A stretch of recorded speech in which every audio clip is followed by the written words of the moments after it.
اما بعد فاعوذ باللہ من الشیطان الرجیم بسم اللہ الرحمن الرحیم حتی اذا جاء احدهم الموت قال رب ارجعون لعلی اعمل صالحا فیما ترکت کلا انها کلمۃ هو قائلها ومن ورائهم برزخ الى یوم یبعثون۔ سورۃ المؤمنون کی یہ دو آیات 99 اور 100 نمبر آیت، یہ دو آیت آپ کے سامنے تلاوت کی ہیں۔ قرآن میں اللہ تبارک و تعالی ہمیں ان باتوں کی بھی اطلاع اور خبر دیتا ہے وحی کے ذریعے سے، قرآن نازل کر کے،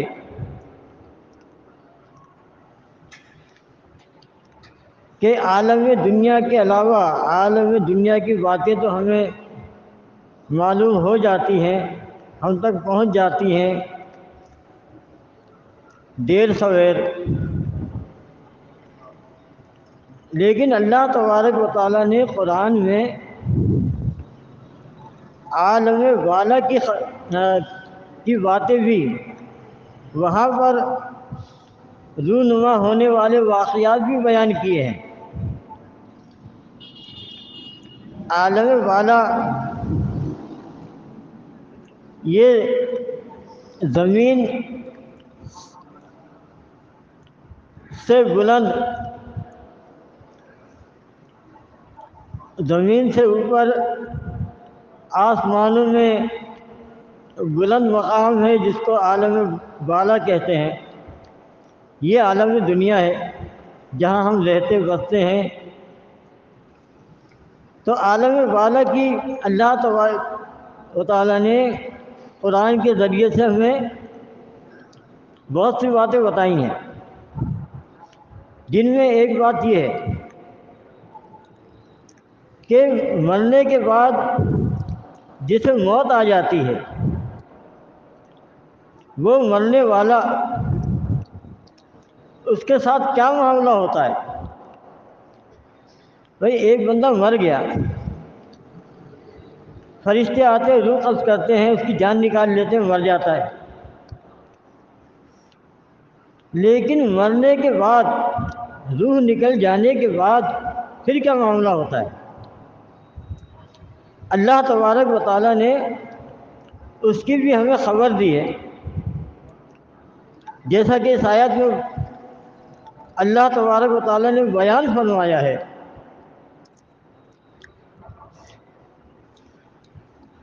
کہ یہاں تک کہ جب موت آ لیتی ہے ان میں سے کسی کو، قال رب ارجعون، دنیا سے جدا ہونے والا، دنیا سے رخصت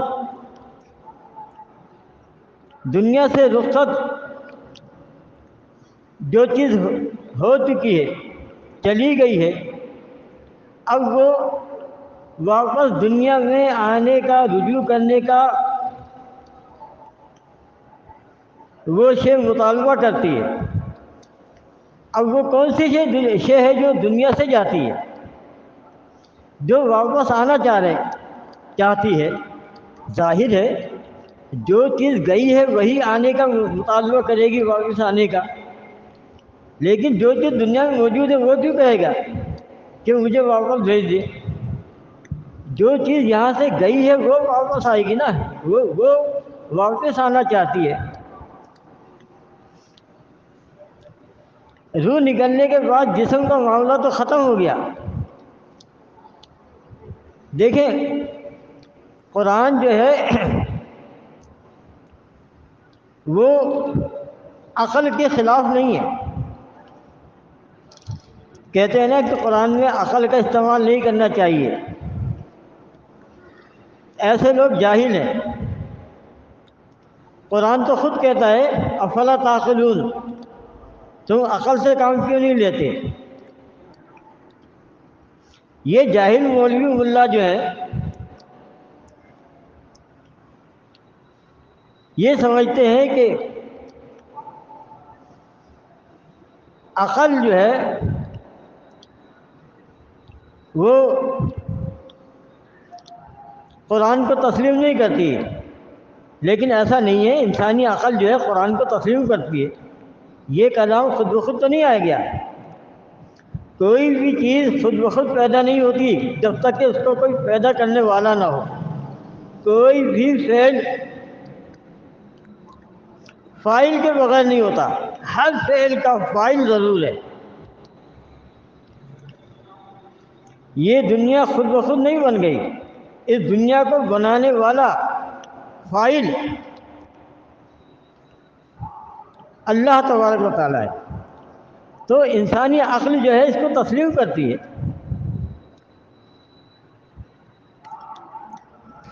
ہاں وہ باتیں جو قانون سے ماوراء ہیں، جو اللہ کی قدرت کی نشانی کی دلیل کے طور پر اللہ تعالیٰ ظاہر کرتا ہے اپنی نشانیوں کو، معجزات کو، اس کی عقلی توجیہ انسان نہیں کر پاتا۔ اس کا معاملہ اللہ کی قدرت کے ساتھ ہے، اور ہمارا علم جو ہے اللہ کی قدرت کا احاطہ نہیں کر سکتا۔ لیکن جو معاملات قانون کے مطابق ہیں، ہماری عقل اس کو سمجھتی ہے، تسلیم کرتی ہے کہ قرآن میں کوئی بھی قانون عقل کے خلاف نہیں ہے۔ یہ تو ایک الگ بحث ہے۔ بتانے کا مقصد یہ ہے کہ اللہ کا کلام اور عقل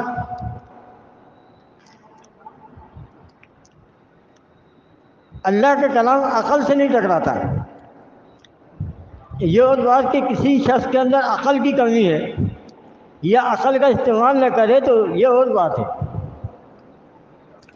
تو جو چیز دنیا سے گئی ہے، رخصت ہوئی ہے، وہ مطالبہ کر رہی ہے قال رب ارجعون، کہ رب مجھے واپس پلٹا دے، واپس لے جا، واپس لوٹا دے۔ کس لیے؟ لعلی اعمل صالحا، دیکھیں روح کے بغیر تو عمل صالح ہوتا ہی نہیں ہے۔ روح کے بغیر اس باڈی کے اندر، تو یہ باڈی انسانی جسم روح کے بغیر، روح نکل جانے کے بعد کسی عمل صالح کی مکلف نہیں ہے۔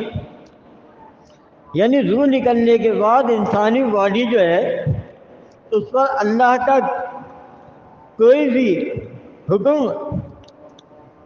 نماز، روزہ، حج، زکوٰۃ، اس کا اطلاق ہوتا ہی نہیں ہے۔ بھائی لاش پڑی ہوئی ہے، نماز کا وقت ہو گیا ہے، کوئی نہیں کہتا حضرت اٹھیے نماز پڑھیے۔ مردے سے کون کہتا ہے؟ مرے ہوئے انسان سے کون کہتا ہے کہ حضرت جی نماز پڑھیں؟ تو آپ دیکھیں جسم تو مکلف ہے نہیں جو کہے گا کہ مجھے لوٹا دے، کیونکہ جسم مکلف ہے روح کے ساتھ۔ جب روح نکل گئی ہے تو جسم کا تو مطالبہ کرنا اس کی کوئی حقیقت نہیں ہے۔ روح مطالبہ کرتی ہے، روح کا کلام کرنا، روح کا بولنا قرآن و حدیث سے ثابت ہے۔ مثال کے طور پر سورہ یاسین میں وہ صاحب یاسین جس نے بستی والوں کے سامنے انبیاء کی حمایت کی، توحید کی دعوت دی، تو جب اسے قتل کر دیا گیا، شہید ہو گیا، تو اللہ نے کیا کہا؟ قیل ادخل الجنہ، کیا کہا کہ کہہ دیا گیا جا جنت میں داخل ہو جا۔ شہید کا جسم تو دنیا میں ہے، میدان کارزار میں ہے، بے گور و کفن پڑا ہوا ہے۔ شہید کا جسم زخمی ہوا، گرا، روح نکل گئی، اب اس کی لاش بے گور و کفن پڑی ہوئی ہے۔ اللہ فرماتا ہے قیلت ادخل الجنہ، یہ جسم کو جنت کو داخل نہیں کیا جاتا، روح کو کہا گیا ہے قیلت ادخل الجنہ، جا جنت میں داخل ہو جا۔ جنت میں داخل ہونے کے بعد جسم تو یہی پڑا ہے نا، انسان کی روح کہتی ہے قال یا لیتا قومی یعلمون بما غفر لی ربی وجعلنی من المکرمین، اے کاش کہ میری قوم کو معلوم ہو جائے کس وجہ سے میری مغفرت کی میرے رب نے اور مجھے شامل کر دیا عزت والے لوگوں میں۔ تو آپ دیکھیں روح کا بولنا قرآن سے ثابت ہے، حدیث سے بھی ثابت ہے روح کا بولنا۔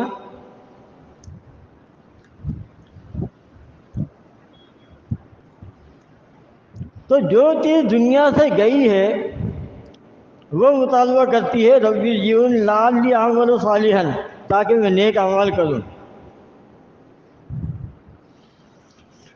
اللہ تبارک و تعالیٰ فرماتا ہے، ہاں تو کہتے ہیں فیما ترکت، وہ واپس آنا چاہتی ہے فیما ترکت، جسے چھوڑ آئی ہے۔ کیا چھوڑ کے آئی ہے؟ روح جو ہے دنیا میں کیا چیز چھوڑ کے گئی ہے؟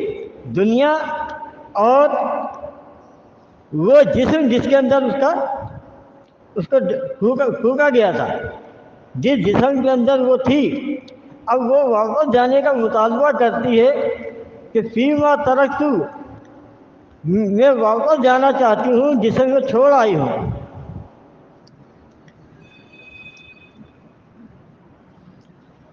یہ جو کہتے ہیں نا، یہ قبوری قبر پرست کہتے ہیں کہ نہیں جی یہ تو جسم بول رہا ہوتا ہے۔ تو بھائی جسم جو ہے بغیر روح کے مکلف ہے ہی نہیں، وہ کیوں بولے گا؟ وہ تو یہاں سے گیا ہی نہیں ہے، وہ کیوں بولے گا؟ اس میں تو روح نہیں ہے، جان نہیں ہے، وہ کیسے کلام کرے گا؟ یہ جسم تو اپنے قاتل کا نام نہیں بتا سکتا کہ مجھے کس نے مارا ہے، مجھے کس نے قتل کیا ہے۔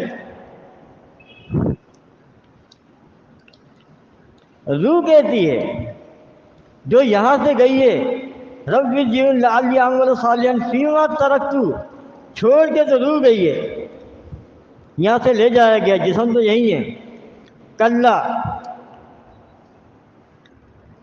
یہ کلمہ جو ہے کلا، یہ اس وقت بولا جاتا ہے جب کسی کی ایسی خواہش کو جو ممکن نہیں کہ اس کو پورا کیا جا سکے، جس کی بات ممکن نہیں کہ مانا جائے، جو بے تکی بات کرتا ہے، تو ایسے لوگوں کو جھڑکنے کے لیے عربی میں کلا کا لفظ استعمال ہوتا ہے۔ کلا یعنی ہرگز ہرگز نہیں، ایسا ممکن نہیں، ہو ہی نہیں سکتا۔ انہا کلمۃ ہوا قائلہا،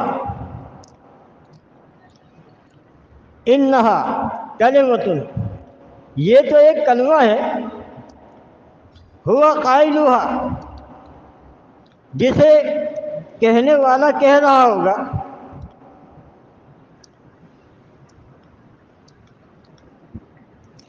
فرمایا وَمِن وَرَائِهِمْ بَرْزَخٌ إِلَىٰ يَوْمِ يُبْعَثُونَ، اب ان کے پیچھے برزخ ہے، الی یوم یبعثون،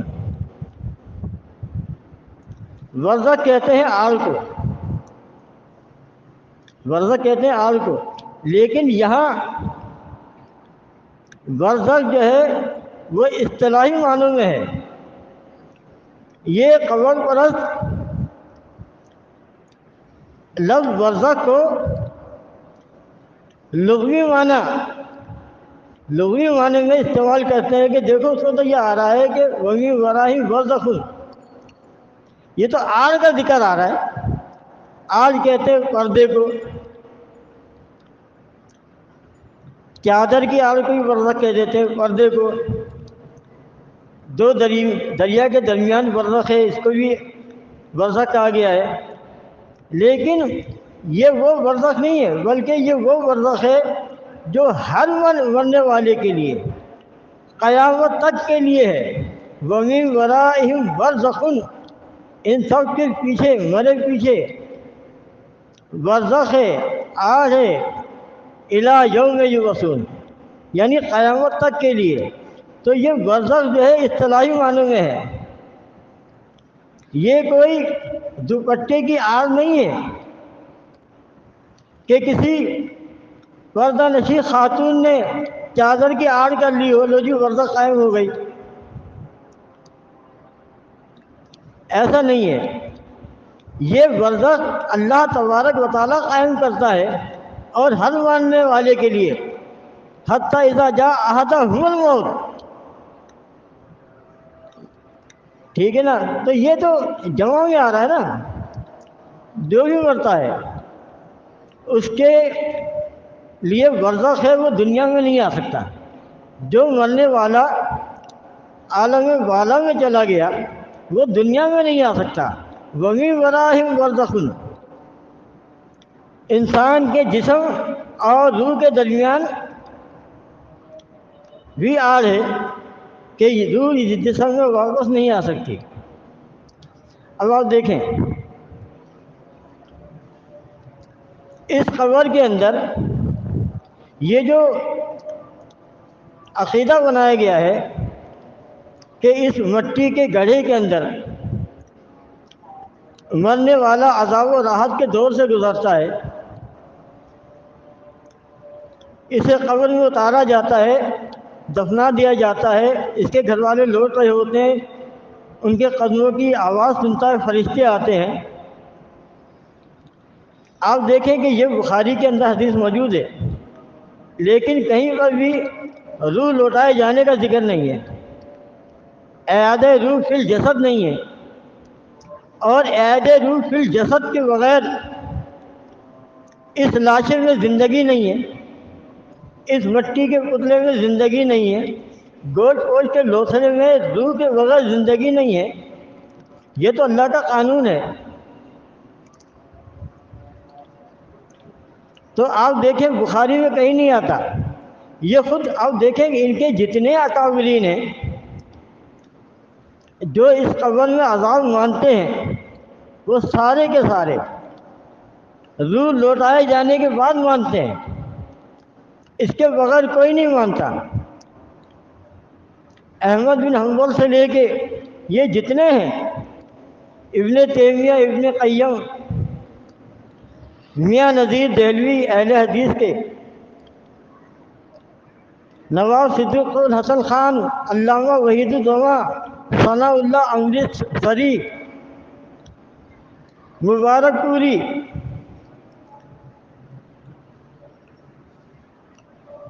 اور صلاح الدین یوسف،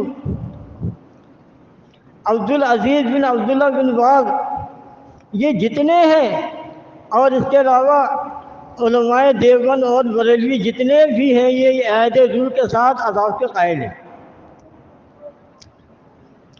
اب آپ دیکھیں اہل حدیث کا ایک بڑا عالم بدی الدین شاہ راشدی، یہ معمولی شخصیت نہیں ہے،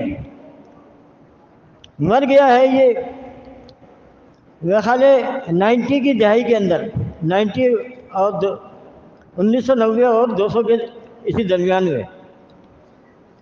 اس سے سوال کیا گیا کہ کیا قبر میں مردے سنتے ہیں، کیونکہ قرآن تو کہتا ہے مردے نہیں سنتے، تو وہ کہتا ہے کہ قرآن کی بات تو صحیح ہے کہ مردہ واقعی نہیں سنتا. ہاں وہ جب برا بن عازب کی حدیث ہے جسے زادان ان سے روایت کرتا ہے، وہ یہ کہتا ہے کہ جب روح لوٹا دی جاتی ہے یہ زندہ ہو جاتا ہے تب سنتا ہے، اور زندہ کے سننے میں کوئی اختلاف نہیں، کوئی جھگڑا نہیں ہے. وہ کہہ رہا ہے قرآن تو مردے کے سننے کی نفی کر رہا ہے نا. کوئی روح لوٹ کے زندہ ہو گیا تو سن رہا ہے نا، تو یہ قرآن کے خلاف کب ہے؟ تو آپ دیکھیں اس چیز کو پیش نظر رکھتے ہوئے انہیں معلوم ہے کہ بخاری کی روایت سے یہ مردہ سننے والا ثابت نہیں ہوتا، اس لیے کہ روح کے بغیر سنے گا نہیں. تو لہذا جو بھی اس قبر میں مردے کے اندر احساس و شعور مانتا ہے، سننا مانتا ہے، دیکھنا مانتا ہے، تو وہ روح کے ساتھ مانتا ہے. اور یہی عقیدہ پیش کیا احمد بن حنبل نے کہ اس بات پر ایمان ہونا چاہیے کہ فرشتے روح قبض کرتے ہیں اور روح کو قبض کرتے ہیں، پھر ثم ترد فی الاجساد فی القبور فیسألون عن الایمان والتوحید. وہ کہتا ہے کہ جب روح لوٹا دی جاتی ہے نا پھر اس سے سوال و جواب ہوتا ہے. یہ سنتا ہے ہر جگہ ہر وقت تھوڑی کوئی، جو روح لوٹائی جاتی ہے نا روح کے بغیر نہیں. تو عقیدہ جو ہے وہ یہ ہے کہ روح کے ساتھ ہے. اچھا اب عہد روح کو نکال دیا جائے تو یہ جتنی بھی روایات ہیں ان روایات سے کچھ ثابت نہیں ہوتا. کوئی لاکھ شور مچاتا رہے کہ نہیں جی یہ مٹی کا مجسمہ سنتا ہے، یہ خاکی جسم سنتا ہے، بے جان گوشت کا لوتھڑا سنتا ہے، یہ سب بیکار باتیں، لا یعنی باتیں ہیں. تو جتنے بھی اس قبر کے اندر عذاب ماننے والے ہیں احمد بن حنبل سے لے کر جتنے بھی ہیں سارے اعادِ روح کے ساتھ مانتے، اس کے بغیر کوئی نہیں مانتا. یہ تو چکمہ دیتے ہیں، جھوٹ بولتے ہیں، دھوکہ دیتے ہیں، فریب دیتے ہیں کہ جی روح کے بغیر بھی اللہ چاہے تو عذاب دے سکتا ہے. مگر اللہ کا قانون نہیں ہے نا، یہ اللہ کا قانون تو نہیں ہے. نہ مردہ سنتا ہے نہ اس کے اندر احساس و شعور ہے. تو معلوم یہ ہوا کہ بخاری کی کسی روایت سے عذاب قبر کا جو معاملہ ہے وہ انکمپلیٹ ہے، نہ مکمل ہے. عہد روح کے بغیر اس کی کوئی حیثیت نہیں ہے.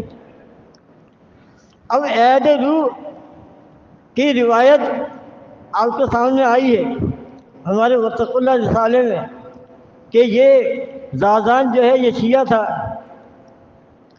علی کی فضیلت میں غلو کرتا تھا اور ان کی الوہیت کے واقعات ان کی طرف نسبت کر کے جھوٹ بولتا تھا کہ علی نے مجھ سے کہا کہ تمہاری آواز اچھی ہے، قرآن کی تلاوت کیوں نہیں کرتے؟ زازان نے کہا کہ مجھے قرآن مکمل پڑھنا نہیں آتا، تھوڑا بہت آتا ہے. تو وہ کہتے ہیں کہ علی نے میرے کان میں پھونک ماری اور میرے منہ میں تھوکا تو مجھے پورا قرآن یاد ہو گیا. حمزہ سمیت زیر زبر پیش سب کچھ یاد ہو گیا. مجھے بتائیں اس طرح سے کوئی قرآن یاد ہوتا ہے کہ کسی نے منہ میں تھوکا قرآن یاد ہو گیا؟ یہ واقعہ شیعہ بیان کر رہے ہیں زازان کی فضیلت میں، علی کی الوہیت میں. ایسا راوی جس کے بارے میں کہا جاتا ہے کانا کثیر الکلام کانا یختی کثیرہ، یہ بہت باطنی تھا، بہت خطائیں کرتا تھا، غلطیاں کرتا تھا، یہ وہمی شکی تھا. کانا یہم الشیء بعد الشیء، یعنی ایسا وہمی انسان تھا کہ ایک وہم کے بعد دوسرا وہم ہوتا تھا، پہ در پہ ہر وقت وہم میں مبتلا رہتا تھا. تو مجھے بتائیے شیعہ وہمی، شکی، خطائیں کرنے والا، باطونی، اس کی روایت کے اوپر پورا دین اسلام رکھ دیا گیا، پوری اللہ کی کتاب کو اس کی روایت کے اوپر رد کر دیا گیا۔ قرآن کی ساری آیتیں بے مقصد بے معنی کر دی گئیں۔ جو قرآن یہ کہتا ہے کہ مردے نہیں سنتے، اس میں زندگی نہیں، یہ قیامت میں زندہ ہوں گے، ساری آیتیں جو ہیں اس روایت کے نیچے قرآن کو دبا دیا گیا۔ پھر اس کے ساتھ اس روایت کی بنیاد پر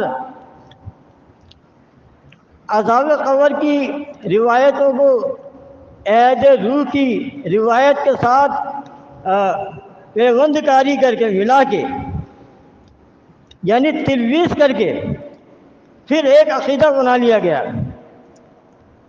کہ یہ مرے ہوئے لاشیں قبروں کے اندر زندہ ہو جاتے ہیں، دیکھتے ہیں، سنتے ہیں، پھر ساری کہانی شروع ہو گئی۔ تو آپ دیکھیں کہ کس طرح سے لوگوں کو دھوکہ دیا جاتا رہا ہے۔ تو ہم نے اپنے رسالے کے اندر یہ واضح کیا وتقلا میں کہ ہمارے دین کا مدار شیعت پہ نہیں ہے، رافضیت پہ نہیں ہے۔ ہم عقیدہ کتاب اللہ سے لیں گے یا سنت رسول اللہ سے لیں گے جو ثابت شدہ ہو،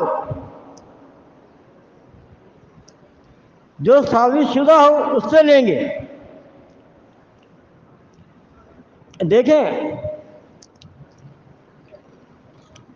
ہم جب اس جماعت میں آئے تھے تو اس سے پہلے ایسا نہیں تھا کہ ہمیں معلوم ہی نہیں ہے کہ نماز فرض ہے، روزہ فرض ہے، زکوٰۃ فرض ہے۔ عمل صالح سے ہم واقف تھے، اعتکاف بھی کرتے تھے، لیلۃ القدر کی رات کو جاگا بھی کرتے تھے۔ یہ ساری سنت کہلاتی ہے نا، سنت کے معاملات ہیں۔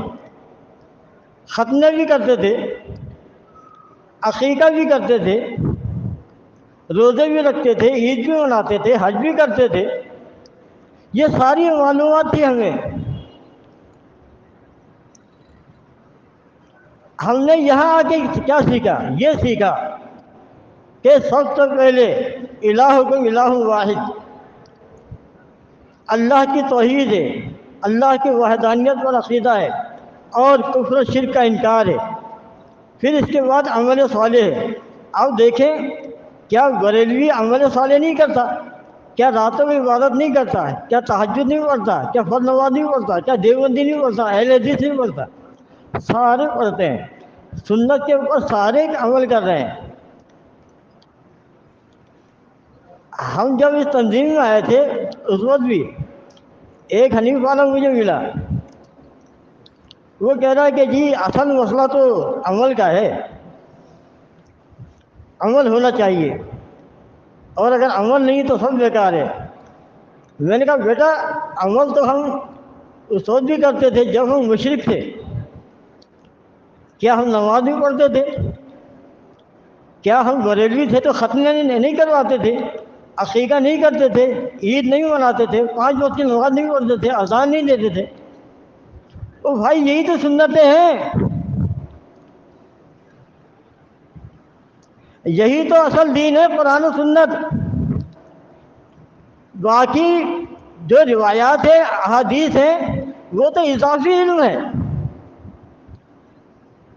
ہم نبی علیہ السلام کی طرف منسوب جو صحیح روایتیں ہیں اس کو مانتے ہیں،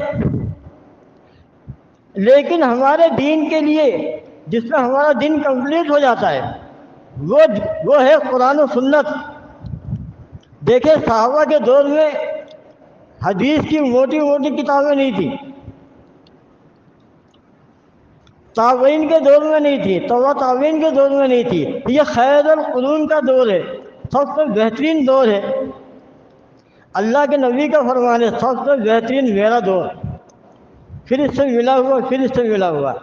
آپ دیکھیں اس دور کے اندر کوئی خرابی نہیں تھی. تو مجھے بتاؤ، کیا جس شخص نے حدیث کی موٹی موٹی کتابیں نہیں پڑھی، کیا وہ مسلمان نہیں ہے؟ کیا وہ صحیح العقیدہ ہے؟ تو کیا وہ جنت میں نہیں جائے گا؟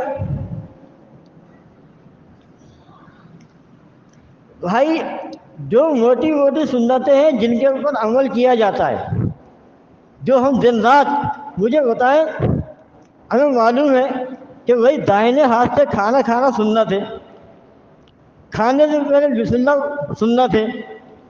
اس سے کون نہیں جانتا بھائی؟ ہر کلمہ پڑھنے والا، چاہے مشرک ہو یا غیر مشرک ہو. ہم جب مشرک تھے نا، جب بھی انسان اتنی ساری باتیں پتہ تھی. اس کو کہتے ہیں سنت جاریہ، سنت معلومہ، سنت ثابتہ. اس کا جاننا ضروری ہوتا ہے نا ہمیں. وہ دیکھیں کون سا، اور عمل کے معاملے میں ہر بندہ جانتا ہے ان کے اندر کمی کیا ہے. دیوبندی بریلوی اہل حدیث کے اندر، ان کے اندر کمی ہے تو ایمان اور عقیدے کی کمی ہے، ایمان اور عقیدے کی خرابی ہے. کمی بیشی تو اہل ایمان کے اندر ہو سکتی ہے، ان کے اندر خرابی ہے. ان کا فالٹ، ان کا جرم عقائد کی خرابی ہے، عمل کی خرابی نہیں ہے. عمل تو سارے کر رہے ہیں اپنی حیثیت کے مطابق. تو بتانے کا مقصد یہ ہے کہ دیکھیں دین بڑا سمپل ہے. قرآن ہر گھر میں موجود، سنت ہر ایک کی زندگی میں شامل. یہاں دین مکمل ہے، اس کا جاننا ضروری ہے. مجھے اس کا ماننا لازم ہے کہ 5 وقت کی نماز اللہ کے نبی کی سنت ہے. میں اگر یہ نہیں مانوں گا تو میں کفر کی طرف چلے جاؤں گا. تو یہ وہ سنتیں ہیں جس کو سب جانتے ہیں. اب ضرورت کس عمل کی ہے؟ کیا لوگوں کو عمل کی دعوت دی جائے، نماز روزے حج کی دعوت دی جائے، سنتوں کی طرف بلایا جائے، سب جانتے ہیں. پھر خرابی کہاں پر ہے؟ مرض کیا ہے؟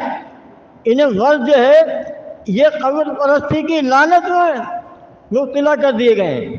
قبر پرستی کی لعنت میں مبتلا کر دیے گئے ہیں. ان کا مرض یہ ہے، ان کی بیماری یہ ہے.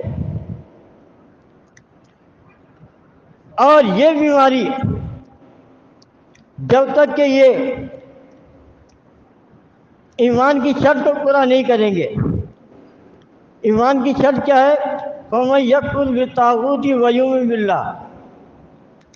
یہ ایمان کی شرط ہے کہ پہلے طاغوت کا کفر ہے، پھر اللہ پر ایمان ہے. دیکھیں یہ ڈبلنگ نہیں چلے گی.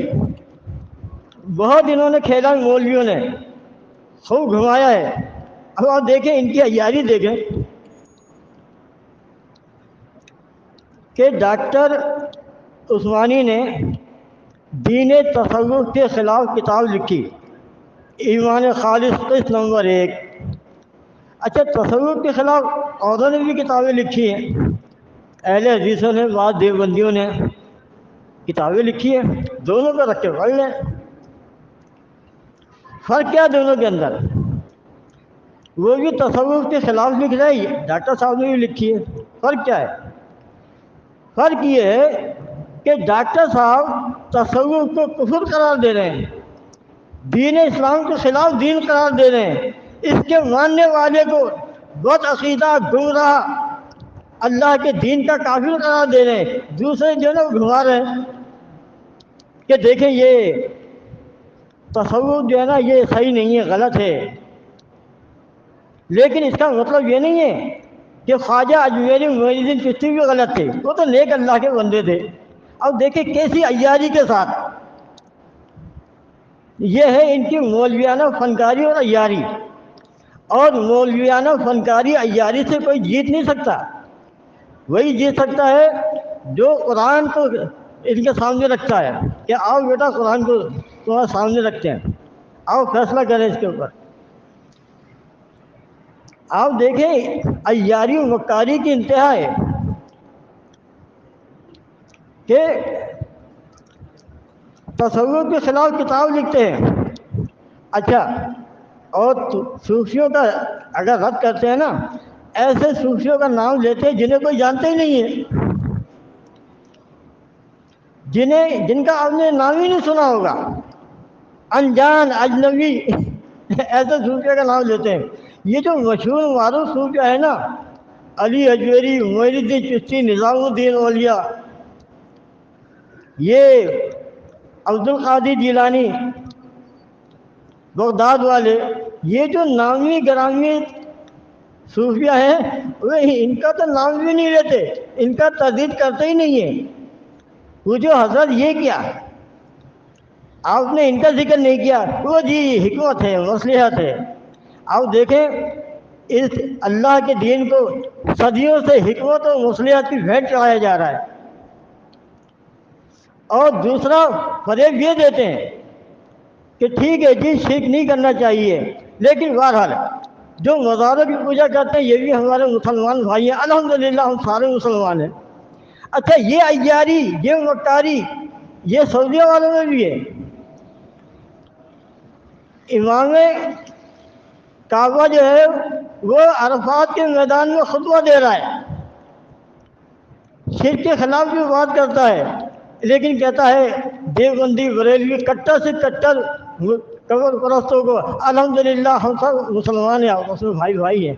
وہ کہتے ہیں یار میں اگر علی اجمیری کا مزار پوجنے کے باوجود مسلمان ہوں تو مجھے کیا پڑھیے میں اس کے خلاف بات کروں۔ بھائی دیکھیں اگر کوئی کلمہ پڑھنے والا اجمیری اور جیلانی کی پوجا کرنے کے باوجود مسلمان ہے، جنتی ہے، تو وہ کیوں ان کی عبادت چھوڑے گا، کیوں اس کو منانا چھوڑے گا، کیوں چاہے گا کہ میں اپنے گھر میں گھر والوں سے پڑھ لوں۔ اگر 11ویں کرنے والا بھی مومن ہے، جنتی ہے، تو مجھے ہوتا ہے کسی کا دماغ خراب ہے کہ گھر کے اندر پھڈے کرے گا، جھگڑے کرے گا، جب وہ بھی جنتی ہے یہ بھی جنتی ہے تو مسئلہ کیا ہے؟ اور بھائی پھر کیوں تم نے ڈیڑھ اینٹ کی مسجد الگ بنائی ہے؟ اگر سارے جنتی ہیں الحمدللہ، سارے کلمہ گو مسلمان ہیں، تو پھر یہ مسجد اہل حدیث، مسجد دیوبند، یہ کیا ہے؟ بھائی تم سب ایسا کرو نا جو بڑی جماعت ہے، اہل سنت والجماعت، اعلی حضرت امام اہل سنت والجماعت احمد رضا خان، اکثریت ان کے ساتھ شامل ہو جاؤ۔ کیوں ڈرامے رچا رہے ہو یار؟ کیوں فریب دے رہے ہو، دھوکہ دے رہے ہو؟ یہ دیکھیں ایسے عیار مولوی ہیں کہ آپ دیکھیں کہ ملک میں کیسی تباہی مچی ہوئی ہے، کیسا سیلاب آیا ہوا ہے، گھروں کے گھر تباہ ہو گئے، برباد ہو گئے۔ طارق جمیل کیا کہہ رہا ہے؟ کہہ رہا ہے جی یہ ہمارے اعمال کی خرابی ہے، ہم مسلمان کے اعمال اچھے نہیں ہیں۔ کیا اچھے نہیں بھائی؟ جی یہ شرابیں پیتے ہیں، سود کھاتے ہیں، زنا کاری کرتے ہیں۔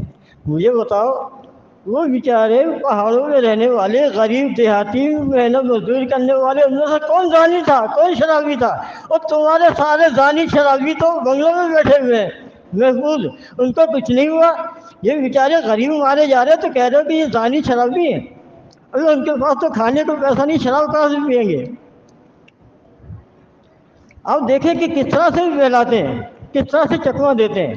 اصل بات کیا ہے؟ قرآن کہتا ہے کانا اکثرهم مشرکون، جس پر بھی اللہ کا عذاب آتا ہے نا ان کی اکثریت مشرک بن جاتی ہے تو اللہ کا عذاب آتا ہے۔ اب وہ دیکھو چکما کیسے دے رہے ہیں، نہیں الحمدللہ سب مسلمان ہو، الحمدللہ، بس سودی نظام ہے نا اس لیے اللہ کا عذاب آ رہا ہے۔ اب ڈاکٹر اسرار احمد بڑا جوش میں آ کے تقریر ان کی لگتی ہے، لگائی جاتی ہے کہ عذاب کیوں نہ آئے، ہم سود خور ہیں، ہم فلاں ہیں، ہم فلاں ہیں۔ یہ نہیں کہتا ہم مشرک بھی ہیں، یہ نہیں کہتا کہ ہم مطابق پجاری بھی ہیں، کیونکہ اگر وہ یہ بات کہے گا تو سب سے پہلے اس کو اپنے باپ کا کفر کرنا پڑے گا، اپنی ماں کا کفر کرنا پڑے گا، اپنے اسلاف کا کفر کرنا پڑے گا، قبولیوں کا انکار کرنا پڑے گا۔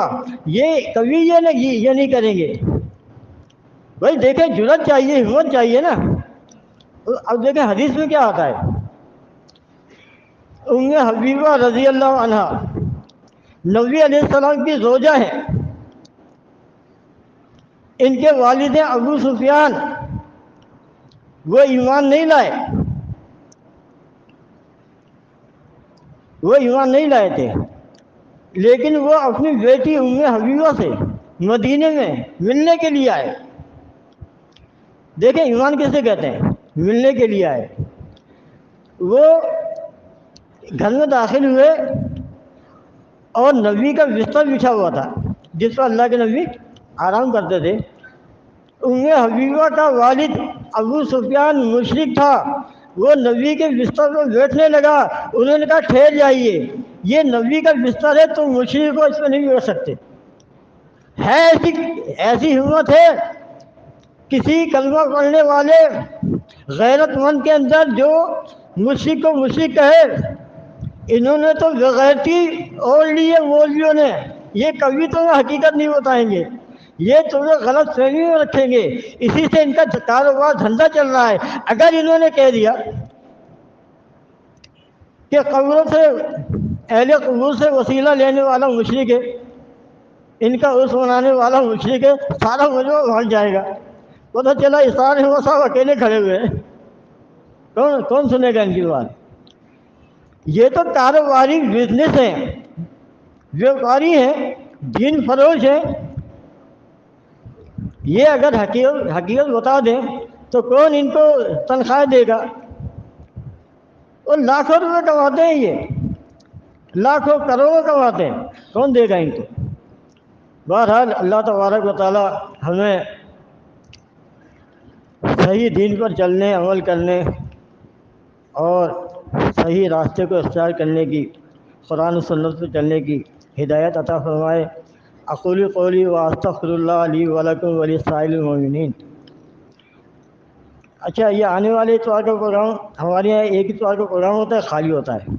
تو یہ اگلا اتوار خالی ہے، تو دعوت اللہ کا پروگرام رکھا ہے. یہ بلال چودھری پہ اتوار کو 12 بجے دن میں، تو وہاں جمع ہوں گے. جو شریک ہونا چاہے وہ شریک ہو سکتا ہے.